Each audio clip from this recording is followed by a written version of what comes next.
Hello, everyone, and welcome to the latest episode of the Agency Insider.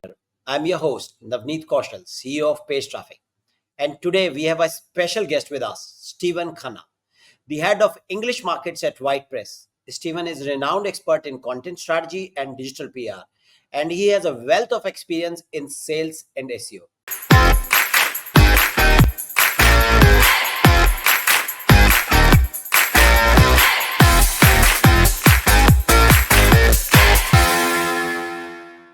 Stephen, welcome to the show. Navneet, thank you very much for the introduction, mate. I'm not sure I deserve all of those generous words, but much honored to be part of the podcast. And hopefully, with my minuscule experience in SEO, but fairly large experience in sales, I can add some value to your audience. So thank you for having me. Thank you. So let's start by diving into your background a bit. Can you tell us about your journey from hospitality and luxury restaurants into SEO and WhitePress? Yes. Quite an interesting story, and it started in Poland. I'm actually now in Poland right now. I'm in sunny Croatia, having a much needed break with my loved ones. But yeah, I'm married to a Polish lady. We moved to Poland 9 years ago. My background, as pretty much everyone knows in the SEO industry, has been running restaurants back in the UK for more than 20 years.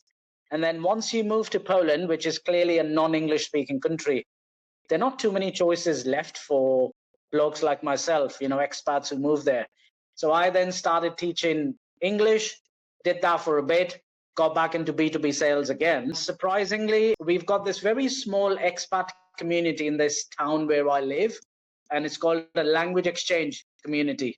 So I was sitting there enjoying my gin and tonics every Friday and Saturday, as I normally do.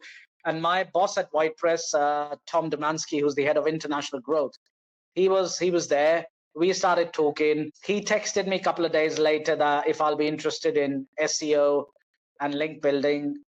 And I was like, I have no idea what the fuck is SEO. I've got no idea what is link building.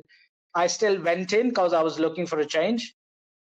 It took me 6 meetings, about 6 months to make up my mind. Right, do I want to have a crack at this?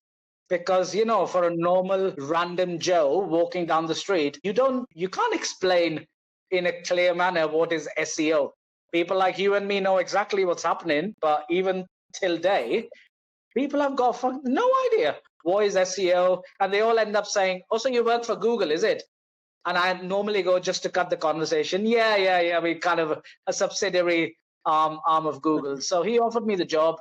I said, fine, let me try it. And here I am 2.5 years later, grew the market from pretty much no active clients to over 100 active clients, doing over £400,000 MRR for the last 18 months. In the international market in WhitePress, we're the biggest ones, and we operate in 29 different markets. It's been a journey, blood, sweat, tears, lots of long working hours, 14 to 16 hours a day, 7 days a week.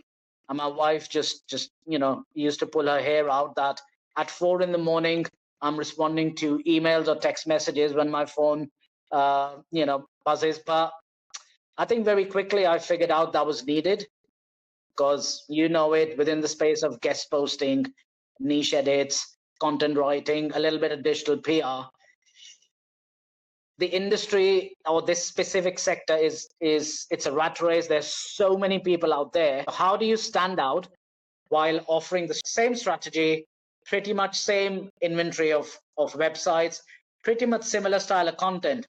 How do you stand out? You got to be different. That's why it took me so many hours every day to get to a point where I got to. And now, to be honest, my outreach strategy for new clients is no strategy, because they all come to us. I've built that solid network of clients where they refer me to their clients, to their mates, because the SEO industry is small.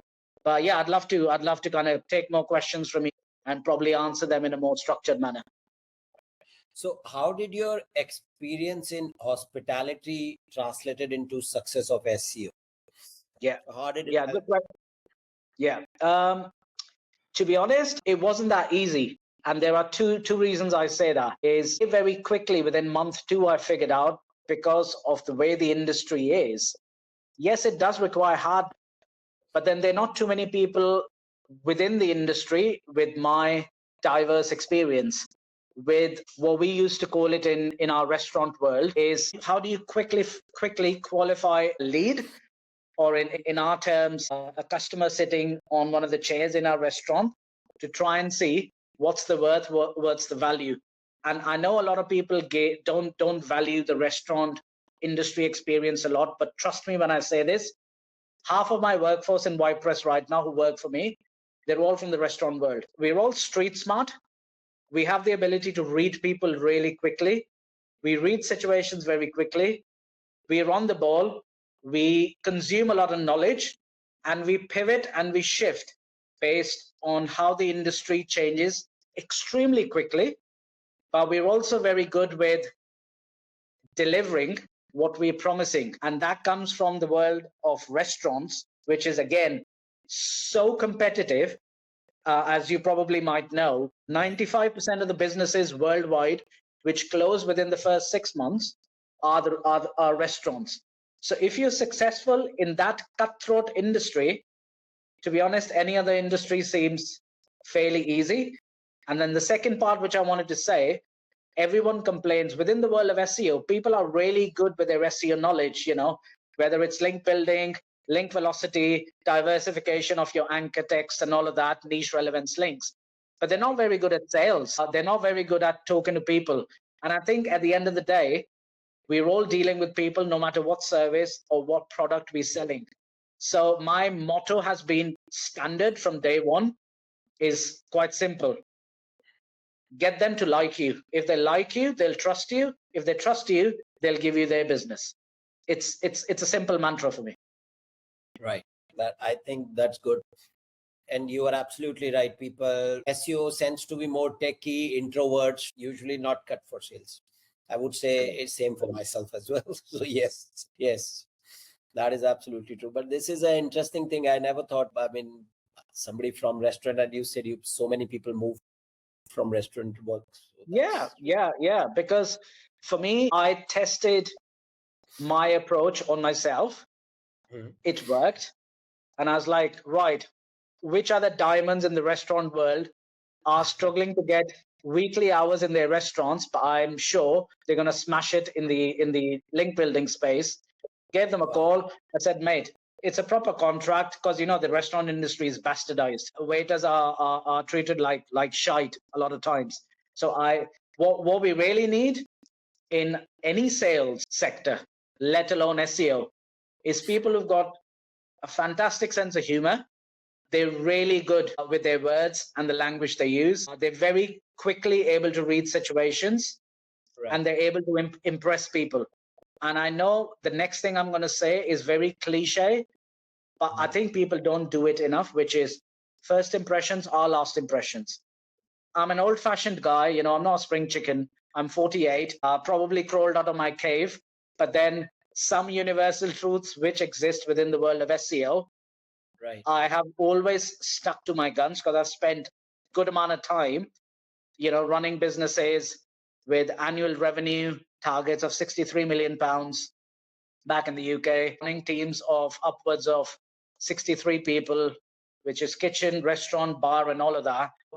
If it worked there, surely a lot of that could work in SEO, as long as you're clever enough to identify certain similarities, apply certain approaches. But then, as it's very important in the technical SEO space that you should be testing all the time, that's exactly what I do as well. Like, we keep testing our outreach strategies, our email templates. We've got, believe it or not, 17 mini strategies when we're going into a discovery call with our clients. And of course, it took a while to build up that huge file of SOPs, and sales managers had to be trained on that. And they are down to very specific detail, which analyzes body language, facial expressions, the tone of the voice of how they've answered, and all of that, in order to generate a response from my sales managers, in order to say the right thing, so that it gives them that trust and belief that WhitePress is the right partner. Of course, all of that does not matter if we cannot deliver the campaign. That goes without saying. You got to deliver your KPIs. But because there's so much competition out, you have to put on a show. You got to be out there. You got to be chatty. You got to be funny. You got to be building relationships. You got to be going to conferences. The amount of conferences I've gone on to in the last 2.5 years is absolutely phenomenal. Just today, I don't know if you noticed on my LinkedIn profile, I did a short episode with Chris Pantelli from Linkify, and he's put a snippet there calling me Stephen is the conference SEO conference king with a crown on my head. That's nice. Okay. So now, what does this? I'm honestly head of English markets at WhitePress. So what exactly does it mean? Yeah. For the audience who probably does not know exactly, the WhitePress is quite simply a self-service marketplace operating in 29 plus countries for the last 11 years. It's actually a Polish startup, but we've become very big very quickly. So we employ over 200 people now in WhitePress. We got 12 physical offices all around the world. Last year's revenue was upwards of 40 million euros. Yeah, we keep diversifying our services as and when there's a further Google update coming. But then we're quite different than any other standard marketplace out there, which is all about creating a massive inventory, but not paying too much attention to the quality of websites being onboarded. So we've got 27 control points before we actually decide on any website to be onboarded on WhitePress. But then there's a lot of value added services. So if people don't want to operate their own account because they just don't have the time, especially in the UK market, and there's 24/7 account management from our end. There's no incremental fee for it, post payment methods and all of that, you name it, custom outreach, a bit of digital PR, lots of SEO optimized content. So I look after the English markets dominantly, which are the biggest ones. So US, UK, Australia, New Zealand, Canada, and as and when we feel, Ireland, of course, as well. And as and when we feel any other first English speaking country needs to be added to that pot, we grow it. Yeah. Okay. So what does WhitePress do exactly for our listeners? It is a marketplace where you can go and buy links and Correct. anything else. Yes. Buy links, content writing. We've got a team of 64 in-house copywriters now across various sectors, all native, no matter what language they are.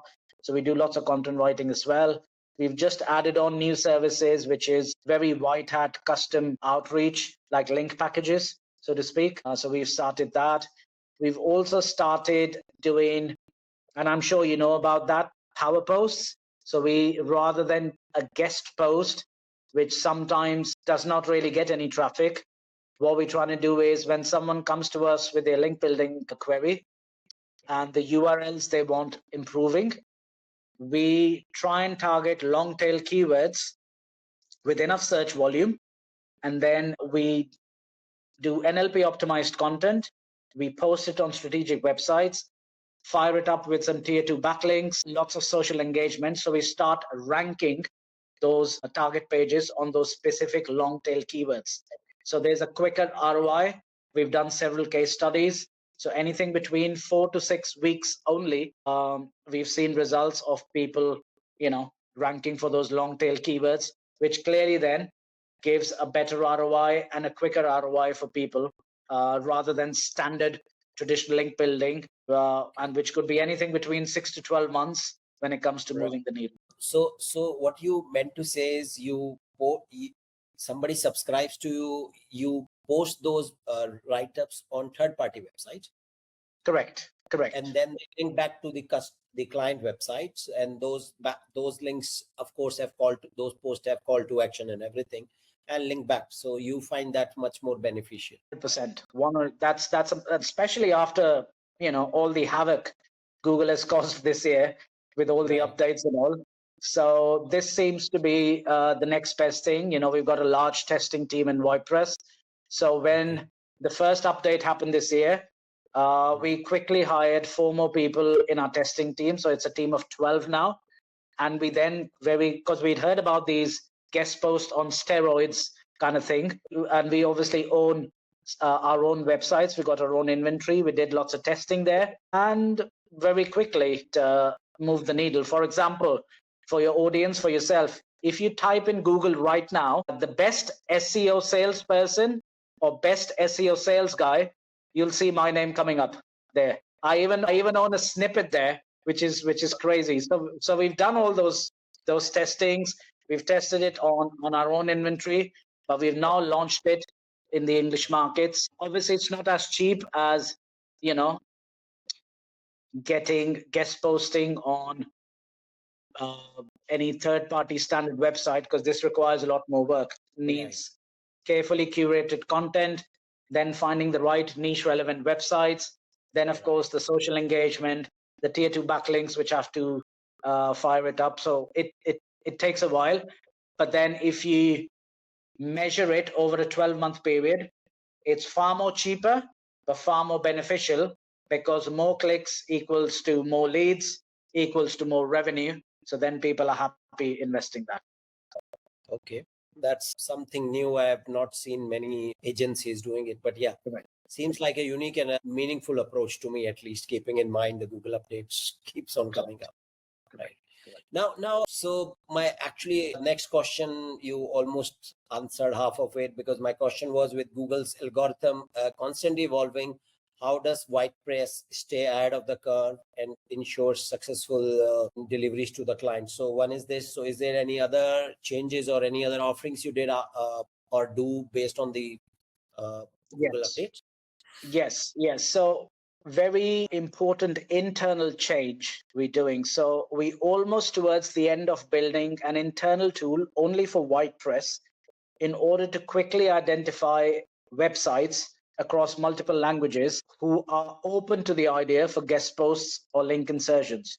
Because currently we were using the standard tools which any other agency out there would be doing with their outreach team. But based on our targets and the growth we've had year on year, we need to deliver 68 million euros this year, for example. Now, that requires an even larger inventory. We've got enough clients. We sometimes don't have enough websites to link to.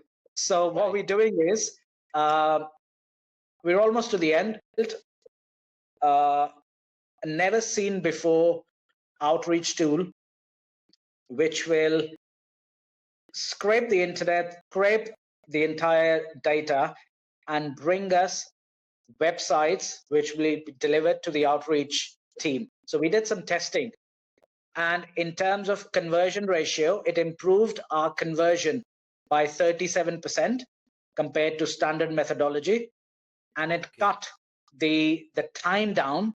So if to qualify one website to outreach as a first email for guest post was taking one outreach specialist about 11 to 13 minutes, now it takes that specialist 3.5 minutes. Okay, so did you introduce AI into it? No, it's only internally for WhitePress. We haven't launched it internally because they're still doing some final nitbits. Are we going to open it up to the public? I don't know. Will it become something like Pitchbox in the future? I really don't know. For now, we're focusing primarily just to, make it useful for WhitePress in order to achieve our targets, keep our clients happy.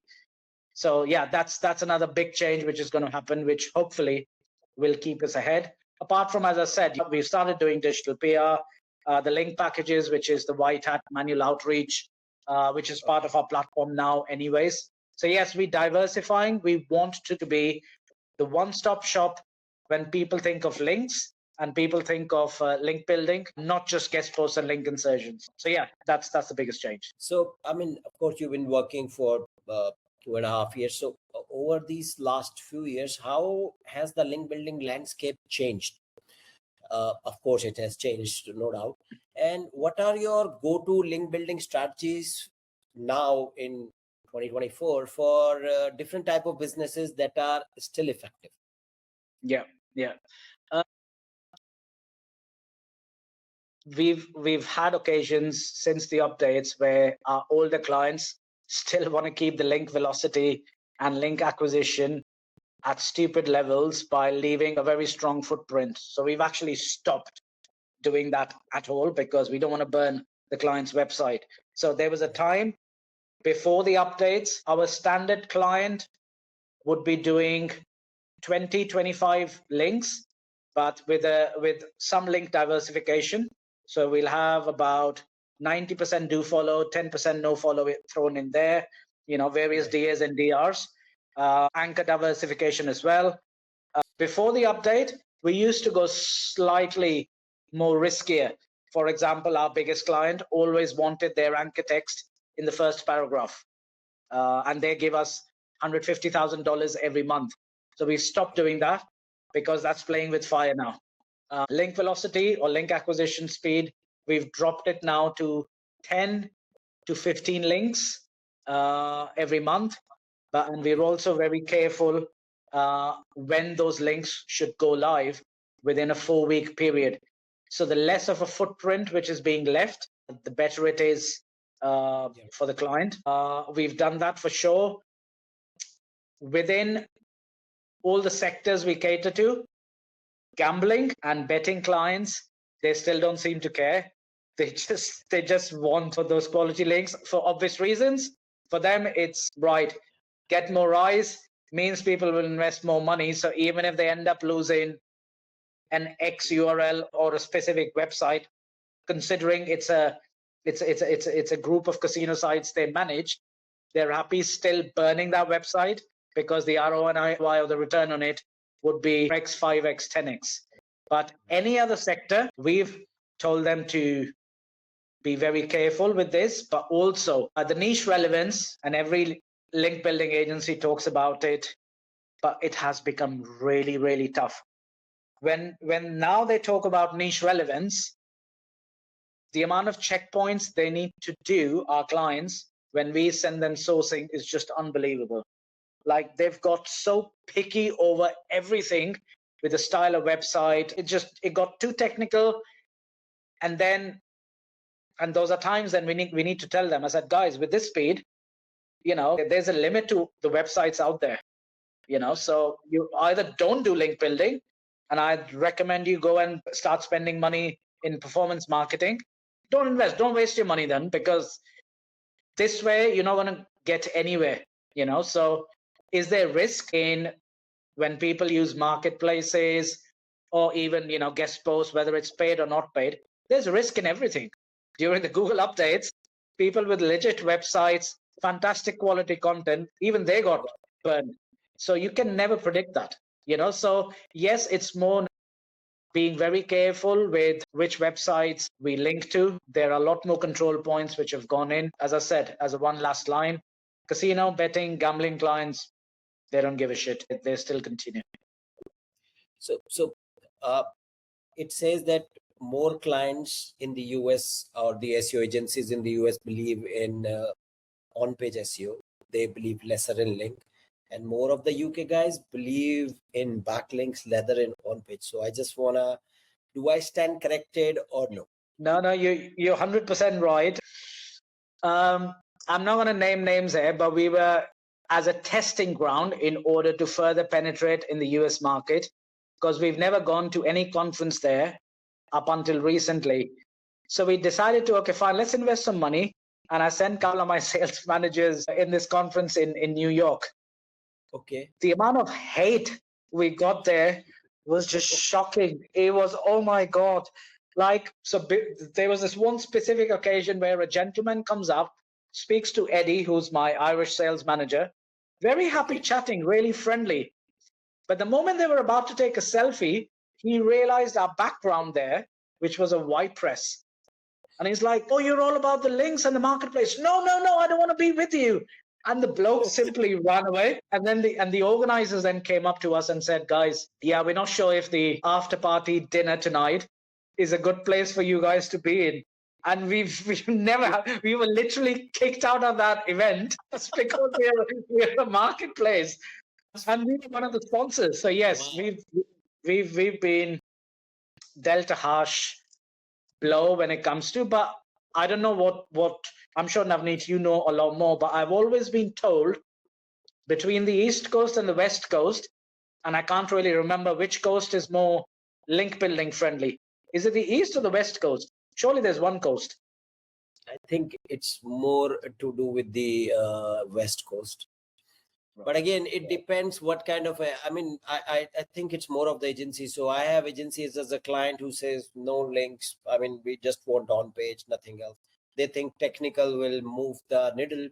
So I've always said on page is 10%. End of the day, backlinks matters. That's what Google is built in. Google themselves tested, if they turn off the backlinks, the results are shitty. And we know that that's not gonna, whatever Google says, end of the day, it's built on backlink. Their algorithm primary job is that voting for the next site. So parameters might change on a scale of 10. We started at 1, we might be at 8, but I don't think anything else changed. Yeah, and I think the reason that approach is, of course, Google being predominantly a US based entity. A lot of the SEO experts from the US talk so much about on-page SEO, but it's weird, they've all turned a blind eye. Because for me, backlinks, the value of backlinks is equivalent to, again, and I'm going to quote an analogy from my restaurant days, is TripAdvisor reviews. TripAdvisor reviews makes you rank higher, and backlinks do exactly the same job. Yeah, that I completely agree with that. Now, I mean, I've seen some of your talks. You often advocate for sustainable link building practices, right? Now, what are some common mistakes business makes in their link building strategies? Of course, besides not dropping the link velocity or dropping first paragraph, but what are some of the common mistakes you see which occurs? Yeah. The first thing is expectations. When people start doing link building, and I'm sure your agency, your salespeople, account managers face the same problem. They come in, which is, and I'm talking newest clients, brands or agents in particular. We want links on Forbes, on BBC, whereas their own website is built in an absolutely disastrous manner. But then also when it comes to, and I'm sorry, I'm going to repeat the link velocity bit because that happens quite a bit within WhitePress, is it's two extremes. They either want to go too niche, so they don't build anything, or they want to go too aggressive, and they don't really care as to what we're saying when it comes to case studies. Like finding that middle ground becomes quite difficult. So to be honest, in order for them sometimes, and I'm going to kind of shoot myself in the foot here a little bit, but I'm going to say this because end of the day, it's our job to keep our clients informed. Sometimes when we see the kind of link velocity they want to do, we on purpose slow it down. We say the editor hasn't responded, the guy's gone on a holiday, they're doing through technical on-page changes, now the updates have done this, just to have that spacing out there, because you know it.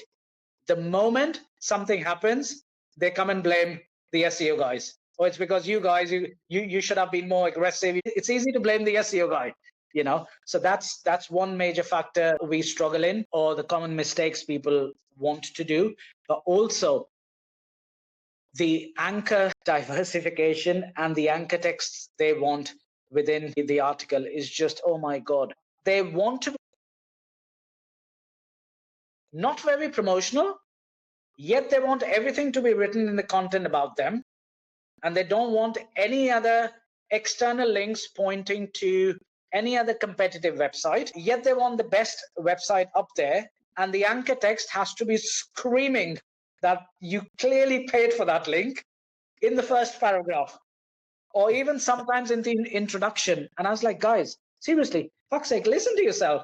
You're contradicting yourself on every stage. But I think I know why. The reason, because I think we get through when we speak directly to the brands a lot quicker compared to when we are catering to the SEO agencies. Now, because those agencies have their own targets and their own pressures, sometimes they don't tell their clients the exact truth and they just continue with it. So we find it a lot more hard convincing the SEO agencies compared to the brands. Because end of the day, the SEO agencies, and I'm sure they do have that subconscious feeling, oh, what can a link building marketplace or a link builder tell us about what's right or wrong. And my answer to that is, I'm sorry, I think we are the only people who can tell you what's right or what's wrong, because we do that so many times across multiple sectors. So yeah, hopefully it answers the question. Right. So you initially talked about the content and how you are using long tail for the content, and you also often emphasize the importance of evergreen content.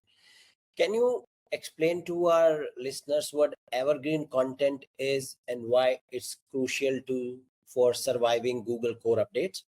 Yeah, surely. So again, this is a strategy we have included in our campaign planning, which we implement every 12 months. All the articles we've written and we post on third-party websites. We surely do a bit of content pruning on those guest posts, because the moment we start, you know it, fresh content is always favorable for Google. And because we've got those really strong relationships with all the websites, because we don't appoint any any resellers on our platform at all. You need to be a legit website owner in order to be working with WhitePress. That's the first standard. I don't care, you could be coming up with the most fantastic websites as a reseller, because we've clearly seen we get things in a quick, efficient, and a SEO friendly manner when we're talking directly to the editor or the website owner. And that's why this content pruning was important. We used to go back. We used to see, because of certain testing analytics and certain updates, this paragraph here, 4 lines, 6 lines there on this guest post could be changed. Either the editor does it free of charge for us, or there's a minimal fee of $10, $15 in order to just keep that content always attracting lots of viewership. So when I used that phrase of evergreen content when I was on one of the podcasts, this is exactly what I meant, where content pruning, when links go live, I can't think of a lot of agencies or brands out there who do content pruning once a link has gone live. I can't think of too many. Me neither. Right. Yeah. Now, so when you make these content live, so I mean, as a guest post, the best practices is that you put a guest post on a third party, but ensure that site also, that blog also gives links to that particular post from other of its inner posts to give it a boost, not to be put it as an orphan page. So do you guys do that as well? Correct. Yeah. It's very important. Orphan pages, it used to be our Achilles heel long time ago, but we've made sure that when guest posts are being written, there are relevant internal links in there, apart from 1 or 2 authoritative external links which need to go out. And even if they're pointing to a competitor's website, then it should be done, because it's a guest post primarily meant to improve your domain authority. And Google will always look at it favorably in a neutral manner if you do have those competitive links, And again, it's all about being clever with how you write the content. So even if you've written and you've got 6 other competitors, but if your website, your service is talking in glowing terms, but yet you've ticked the boxes of how Google wants it, still does the job. Yes, absolutely right. In fact, when we do guest posts for clients, we ensure at least 2 of the links are authority sites. Otherwise, it doesn't at all look natural. Correct. It looks very unnatural just giving a link to one. So yes, you are right on that. So how do you see the role of AI and automation when it comes to link, SEO, and content marketing? Yeah, well, it's a burning topic which has been going on since the introduction of ChatGPT and every other AI tool now out in the market. My short summary to it is AI and automation is extremely important in the volume of work us do in the SEO and link building industry. But as a wise man once said, balance to everything in life is extremely important. So the lazy ones would be over dependent on AI, and they're just going to ruin it. Whereas the clever ones, people like yourselves, would leverage the power of AI and automation, apply the human nuances, the human control points to it in order to elevate. Now, of course, we use a lot of AI. I mean, predominantly, this is one thing we launched 8 months ago in our non-English markets in our platform, which is an AI media planner. It's not been launched in the English markets yet. So rather than going through the entire inventory by using the filters, we've got 3 custom strategies, whether it's related to quick wins, long tail keywords, and a third one I can't remember because it's not really my markets.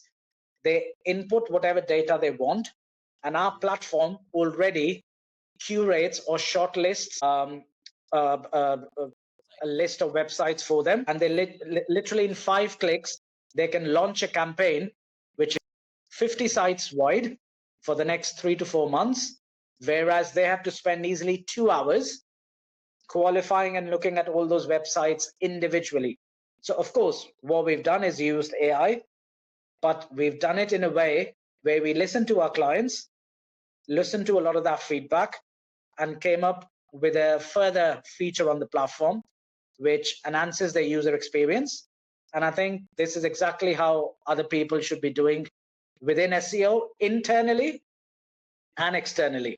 Now, when it comes to your specific point about how does AI play a role in link building, if you ask Julian Goldie, it's fantastic. Julian's famous for that. Have we ever done it?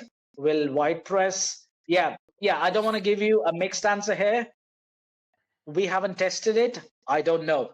I obviously, Julian Goldie again is a good mate, and I do need to sit down with him over a gin and tonic and kind of pick his brains, because he talks a lot about, generating backlinks through active use of AI. But I want to know, what does that mean? What kind of links are coming back? Does this move the needle? Is the ROI being achieved? And I'm sure, because he's great, I love him, I'm sure he's doing a great job. But within the world of WhitePress, I don't know yet, to be honest. Yeah. Okay. Now, what are some of the biggest challenges you see in the SEO industry, specifically the link in building industry or marketplace? The last 4 months, 5 months, I was sleeping very peacefully because the business was thriving. Since the updates, my sleep definitely has been affected, because we all know everyone's seen a decline. People are scared.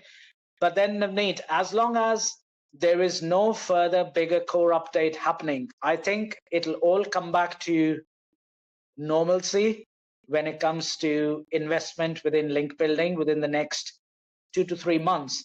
Because if you look at it objectively, no matter which sector, industry, when you've got, for example, when you have the US elections happening, the stock market always drops. People kind of wait and watch a little bit, the trust comes back, and then it goes back up. As long as links are important, and Google will provide, and it'll be an important ranking factor, which it is, I personally believe beginning October, I think any SEO agency which is doing link building will perhaps start to see that rise again, where people will kind of forget what happened in the first half of the year, and they'll start reinvesting. I think that's what's happening based on the feedback we get from our clients. They all say, oh yeah, a percentage of the budget was pulled by the leadership. They want to wait and watch. So yes, it happens every time there's an update. LinkedIn blows up, TikTok blows up, Twitter blows up. We all keep saying SEO is dead, links are dead, link building is dead. And I'm sure you've heard it probably 1,000 times in your last 22 years. And I'm sure it was even worse when the Penguin update happened. I'm sure people would have said the same, so I'm not too worried, to be honest. I did my first SEO is dead session in 2010, a conference. I spoke on that. So now question, do you believe in PBN? I believe in PBNs in the non-English market. And I can say that confidently, because all our non-English markets, they love PBNs. Oh my God, it's like for them, PBNs is the holy grail for acquiring links. And then it is actually true. Right.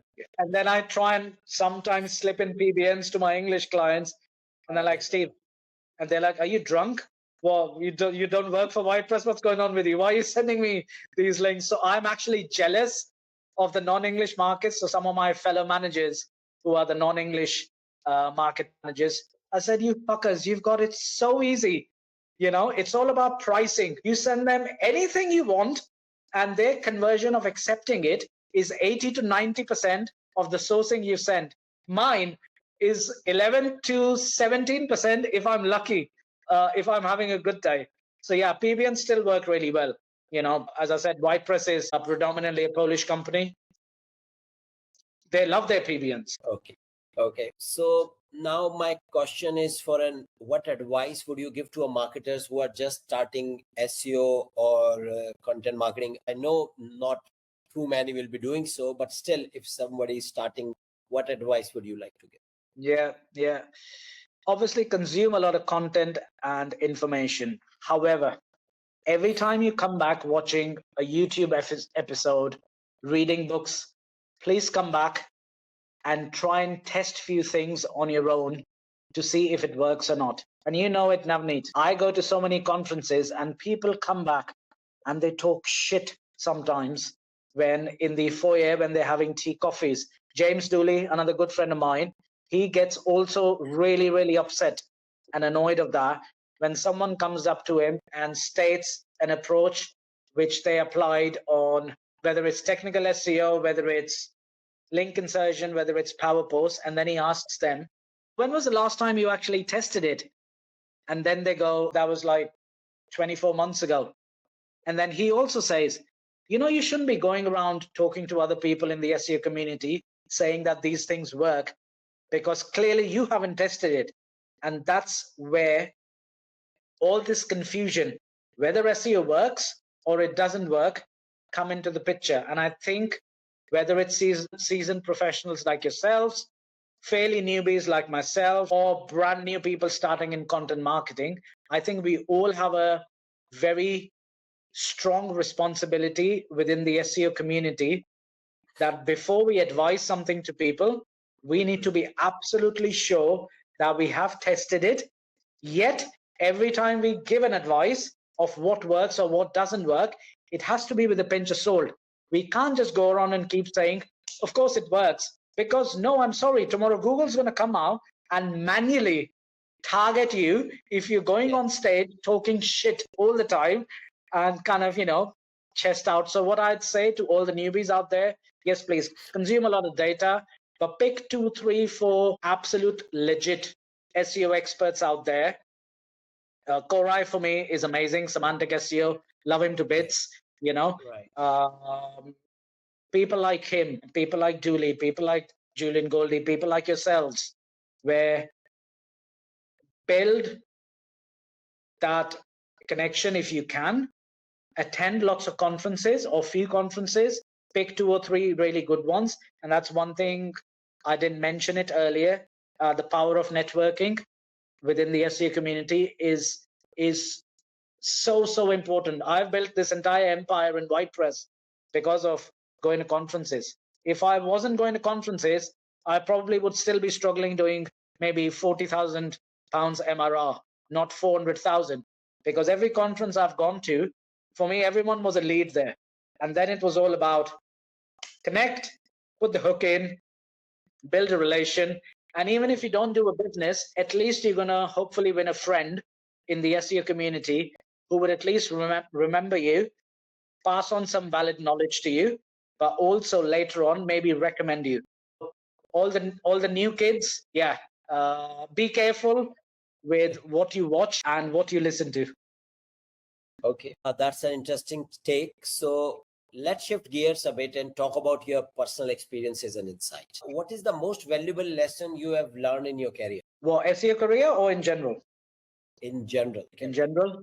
Yeah. Never, ever think that you know everything and you know it all. Because, and Navneet, you would know it. It's a saying from the world of cricket. When you think you become the best batsman or you're the best cricketer, it's got a very funny habit of putting you on your ass, literally the next ball, the next over, the next day. So this is one thing, learn continuously. Because, and I'm going to quote a famous person when I'm going to say this, if you're not innovating, you're evaporating.